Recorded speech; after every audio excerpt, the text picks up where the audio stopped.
छत्तीसगढ़ में कथित धर्मांतरण के लगातार सामने आ रहे मामलों को लेकर आक्रोशित सर्व समाज के आह्वान पर प्रदेशव्यापी छत्तीसगढ़ बंद का आयोजन किया गया। बंद का असर रायपुर, दुर्ग, भिलाई, राजनांदगांव सहित कई जिलों में देखने को मिला, जहां बाजार पूरी तरह या आंशिक रूप से बंद रहे और जनजीवन प्रभावित हुआ। बंद का आह्वान कांकेर जिले के आबाबेड़ा क्षेत्र अंतर्गत बड़े तेवड़ा गांव में हुए शव दफन विवाद और कथित धर्मांतरण के मामले को लेकर किया गया है। इस बंद को छत्तीसगढ़ सर्व आदिवासी समाज का समर्थन प्राप्त रहा। इसके अलावा Chhattisgarh chamber of commerce and industries और विभिन्न ट्रांसपोर्ट संगठनों ने भी बंद को समर्थन देते हुए सहयोग किया। राजधानी रायपुर में जयस्तंभ चौक सहित प्रमुख व्यापारिक क्षेत्रों में अधिकांश दुकानें बंद रहीं। इस दौरान बजरंग दल सहित अन्य संगठनों के कार्यकर्ता दुकानों को बंद कराने के लिए सक्रिय नजर आए। प्रदेश के कई हिस्सों में व्यापारिक प्रतिष्ठान, सब्जी मंडियां और परिवहन सेवाएं प्रभावित रहीं, जिससे आम नागरिकों को असुविधा का सामना करना पड़ा। मैं हूँ LK नामदेव और ये सोलर कंपनी है हमारी। दुकानें बंद कराई जाती हैं, देखिए तो ये सरकार का या जनता का एक ध्यान आकर्षण का है मुख्य वजह, और कोई वजह नहीं है। इससे कोई समस्या हल नहीं होती है, लेकिन शासन के नजरिए में क्या हुआ, कैसा हुआ, ये क्यों बंद है, तो ये विषय जाता है, इसलिए बंद किया जाता है। इस बंद से क्या नुकसान होगा व्यापारियों को? व्यापारियों का नुकसान है, कर्मचारियों का नुकसान है, इसमें कोई शक नहीं कि नुकसान है। लेकिन अब ये जो संगठन है या जिस बात के लिए शासन का ध्यान आकर्षित करना चाहते हैं लोग, देखिए यह जो बंद का आह्वान किया गया है, यह जो धर्मांतरण का मुद्दा है हमारे छत्तीसगढ़ के लिए बहुत ही बड़ा मुद्दा बनाया गया है, माना भी जाता है।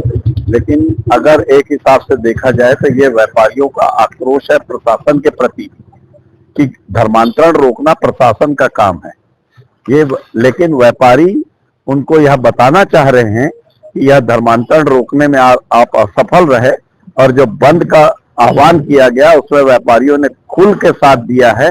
यह एक धर्मांतरण और प्रशासन के प्रति आक्रोश दर्शाता है। छत्तीसगढ़ के पूर्व ग्रामीण और पंचायत मंत्री अमितेश शुक्ला ने झीरम घाटी हत्याकांड को लेकर भाजपा नेताओं के बयानों पर आपत्ति जताई है।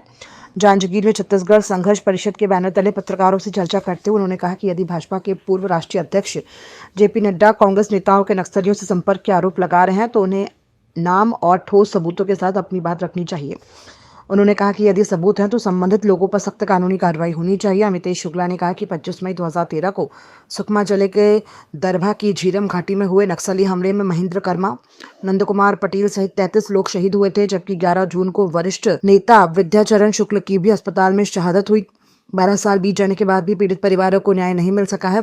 विषय जो है वो नड्डा जी जो है वो उन्होंने जो एक कहा है, बात बोली है झीरम घाटी के सिलसिले में कि इसमें उसी विषय पे ये मुख्य जो प्रेस कॉन्फ्रेंस है उसी बिंदु पे है। जो शहीद हुए थे लोग, उनके बारे में उन्होंने कहा कि उसके पता है, उनको पता है कि जो है वो कौन कौन लोग हैं, तो बस नाम वो बता दें, वो इतनी कृपा करें, उनका बस उतना आग्रह है। अभी देखते हैं, अभी तो हम लोग वेट करते हैं कि वो नाम बता देंगे तो कोई बात नहीं, बड़ी अच्छी बात है, क्योंकि नाम उन्होंने बोला है, वो जानते हैं। नाम बता देंगे तो बहुत ही अच्छी बात है, और नाम नहीं बताएंगे तो निश्चित रूप से हम लोग टाइम मांगेंगे, उनसे मिलने प्रयास करेंगे, बिल्कुल निश्चित रूप से।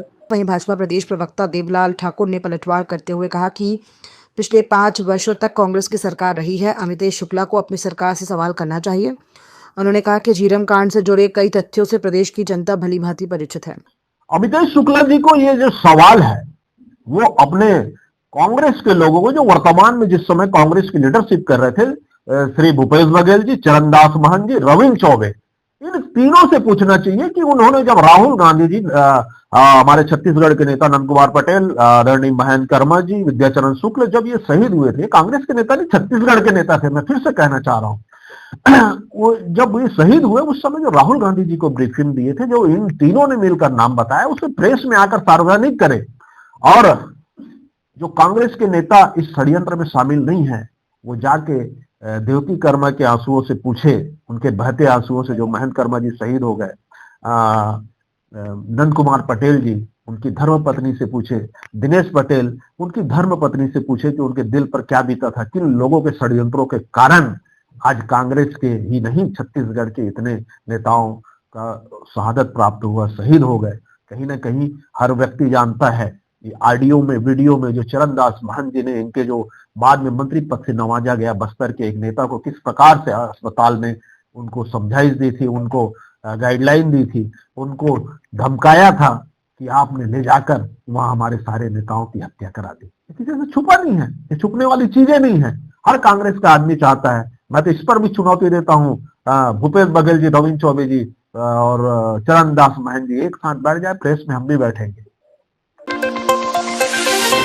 रायपुर पुलिस ने कुख्यात गैंगस्टर मयंक सिंह से जुड़े मामले में बड़ी कार्रवाई की है। झारखंड जेल में बंद मयंक सिंह को कड़ी सुरक्षा व्यवस्था के बीच रायपुर लाया गया है। झारखंड पुलिस की विशेष टीम उसे लेकर रायपुर पहुंच चुकी है। सूत्रों के अनुसार मयंक सिंह का नाम पीआरए ग्रुप के दफ्तर के सामने हुए शूटआउट मामले में सामने आया है। इसी प्रकरण में पूछताछ और आगे की कानूनी प्रक्रिया के तहत उसे रायपुर लाया गया है। बताया जा रहा है कि मयंक सिंह को आज ही न्यायालय में पेश किया जाएगा, जहां पुलिस उसकी रिमांड की मांग कर सकती है। सुरक्षा के मद्देनजर कोर्ट परिसर और आसपास के क्षेत्रों में अतिरिक्त पुलिस बल तैनात किया गया है। वर्ष 2024 में रायपुर में पीआरए कैंपस में एक फायरिंग की वारदात हुई थी, जिसके संबंध में 2 पृथक एफआईआर थाना तेली बांधा में और एक दूसरे थाने में पंजीबद्ध थे, जिसकी विवेचना की जा रही थी, जिसमें पूर्व में लगभग 17 से अधिक आरोपियों की गिरफ्तारी की जा चुकी थी। जिस आईडी का इस्तेमाल करके इस प्रकार के थ्रेट कॉल किए जा रहे थे, उसमें एक मयंक सिंह नाम के व्यक्ति का डिटेल प्राप्त हुआ था, जिसको झारखंड पुलिस ने भी अपने यहाँ के प्रकरण में गिरफ्तार किया था। और चूँकि इसकी रायपुर के अपराधों में भी इसका नाम का खुलासा हुआ था, तो इस संबंध में माननीय न्यायालय से अनुमति के उपरांत झारखंड से उसे आज प्रोडक्शन वारंट पर लेके आया गया है। मुख्यमंत्री विष्णुदेव साय ने आज राजधानी रायपुर के शैलेंद्र नगर स्थित वरिष्ठ साहित्यकार और ज्ञानपीठ पुरस्कार से सम्मानित स्वर्गीय विनोद कुमार शुक्ल के निवास पहुंचकर उनके अंतिम दर्शन किए और श्रद्धांजलि अर्पित की।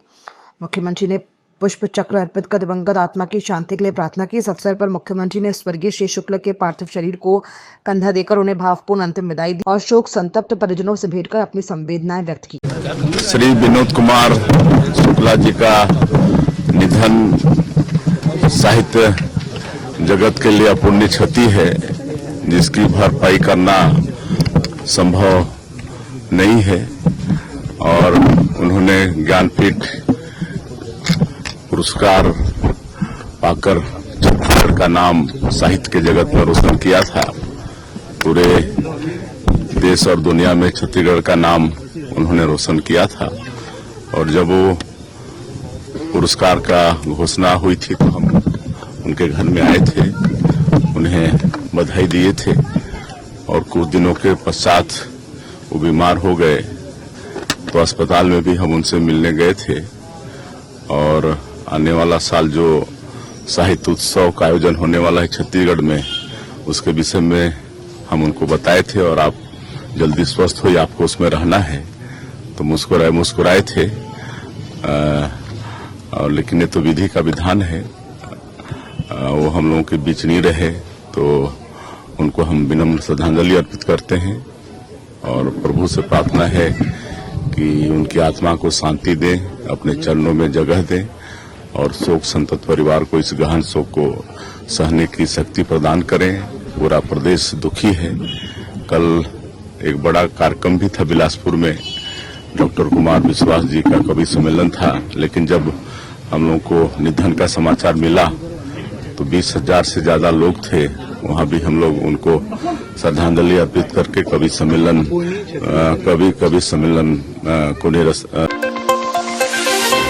सांसद ब्रजमोहन अग्रवाल ने ज्ञानपीठ पुरस्कार से सम्मानित महान साहित्यकार स्वर्गीय विनोद कुमार शुक्ल के निधन पर गहरा शोक व्यक्त किया। उन्होंने मारवाड़ी शमशान घाट में स्वर्गीय श्री शुक्ल को श्रद्धांजलि अर्पित की। छत्तीसगढ़ के लिए और पूरे देश के लिए एक बहुत बड़ी क्षति है, क्योंकि उन्होंने पूरे साहित्य जगत में, लेखन के जगत में, छत्तीसगढ़ में रहकर, छत्तीसगढ़ में निवास करकर और यहाँ से सब कुछ लिखा। और आज वो उनको, मुझे तो 15 साल संस्कृति मंत्री रहते हुए उनके साथ में लंबे समय तक काम करने का अवसर मिला। एकदम सीधे सरल स्वाभाविक व्यवहार के धनी थे और छत्तीसगढ़ में किसी साहित्यकार को ज्ञानपीठ पुरस्कार मिले, सिर्फ एक पुरस्कार नहीं, उनको तो इतने पुरस्कार मिले हैं जिनकी गिनती नहीं की जा सकती। उनकी क्षति तो अपूर्णीय क्षति है। मैं प्रभु से प्रार्थना करूँ कि उनकी आत्मा को शांति दे और परिवार को इस दुख को सहन करने की शक्ति दे।